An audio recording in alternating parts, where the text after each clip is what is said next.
Ézéchiel chapitre 46. Ainsi parle le Seigneur, l'Éternel.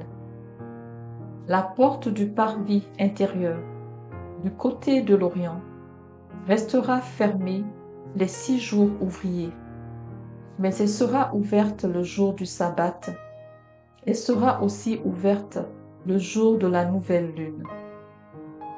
Le prince entrera par le chemin du vestibule de la porte extérieure et se tiendra près des poteaux de la porte.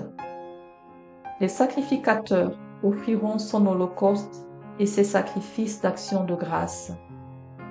Il se prosternera sur le seuil de la porte, puis il sortira, et la porte ne sera pas fermée avant le soir. Le peuple du pays se prosternera devant l'Éternel à l'entrée de cette porte, au jour de sabbat et aux nouvelles lunes.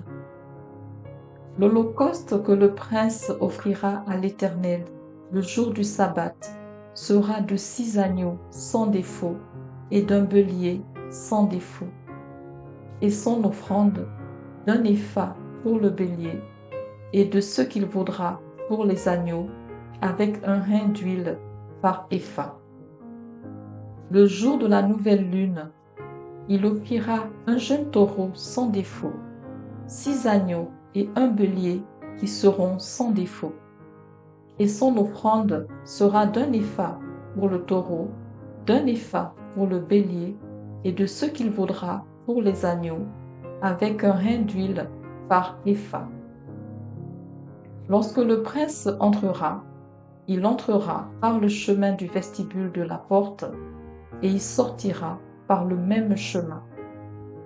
Mais lorsque le peuple du pays se présentera devant l'Éternel, aux solennités, celui qui entrera par la porte septentrionale pour se prosterner sortira par la porte méridionale, et celui qui entrera par la porte méridionale sortira par la porte septentrionale. On ne devra pas s'en retourner par la porte par laquelle on sera entré, mais on sortira par celle qui lui est opposée. Le prince entrera parmi eux quand ils entreront, et sortira quand ils sortiront. Aux fêtes et aux solennités, l'offrande sera d'un épha pour le taureau, d'un épha pour le bélier, et de ce qu'il vaudra pour les agneaux, avec un hin d'huile par épha. Si le prince offre à l'Éternel un holocauste volontaire ou un sacrifice volontaire d'action de grâce, on lui ouvrira la porte qui est du côté de l'Orient, et il offrira son holocauste et son sacrifice d'action de grâce, comme il doit le faire le jour du sabbat. Puis il sortira, et l'on fermera la porte après qu'il sera sorti. Tu offriras chaque jour en holocauste à l'Éternel un agneau d'un an sans défaut. Tu l'offriras tous les matins. Tu y joindras pour offrande tous les matins un 6e d'épha et le tiers d'un rein d'huile pour pétrir la farine. C'est l'offrande à l'Éternel, une loi perpétuelle pour toujours. On offrira tous les matins l'agneau et l'offrande avec l'huile comme holocauste perpétuel. Ainsi parle le Seigneur, l'Éternel.